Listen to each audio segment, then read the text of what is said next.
सरकार के निशाने पर सिर्फ और सिर्फ यादव। जब अखिलेश के स्पेशल 8 ने खोली पोल तो मचा हंगामा। सीएम सिटी में सपा के साथ हो रही थी बड़ी साजिश। सपा नेताओं को बनाया जा रहा था जबरन टारगेट का शिकार।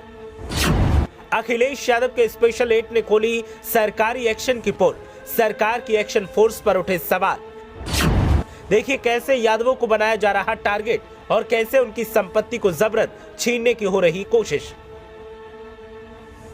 उत्तर प्रदेश में सरकार भले ही जीरो टॉलरेंस और पारदर्शी तरीके से काम करने का दावा करे, लेकिन सीएम सिटी से जो खुलासा हुआ है उसने हर किसी को हैरान कर दिया और ऐसा हल्ला मचा है कि अब प्रशासन भी सवालों में है और सरकार की मंशा भी।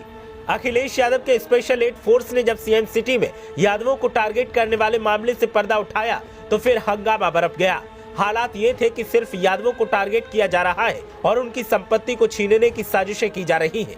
लेकिन साजिश क्यों की जा रही है और कौन कर रहा है, ये बड़ा सवाल है। और सवाल का जवाब अखिलेश यादव के स्पेशल 8 ने जब दिया तो फिर सियासी हंगामा बरप गया।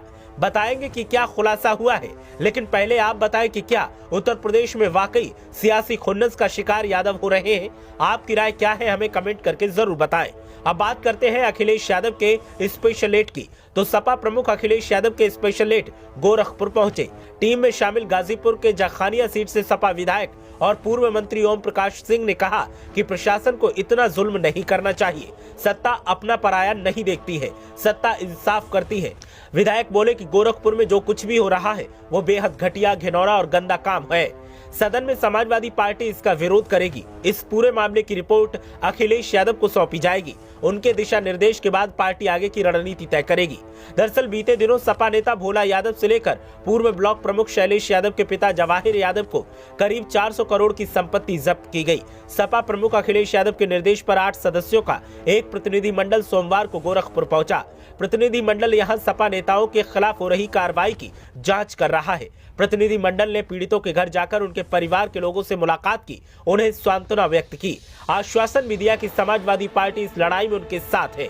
इस पूरे मामले को सपा अब सड़क से लेकर सदन तक उठाएगी। विधायक ओम प्रकाश सिंह गोरखपुर यूनिवर्सिटी में छात्र संघ की बहाली पर अपनी राय भी दी और कहा कि छात्र संघ ही लोकतंत्र का शिशु स्थल होता है। हम सब छात्र संघ की कोख से ही पैदा होकर राजनीति में आए। आज तक कोई ऐसा छात्र नेता नहीं मिला होगा जिसे भ्रष्टाचार में बर्खास्त किया गया है।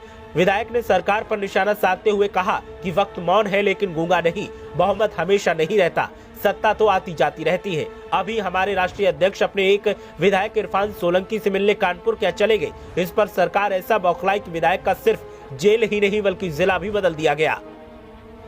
उसके बाद से विधायक पर मुकदमों की बौछार कर दी गई।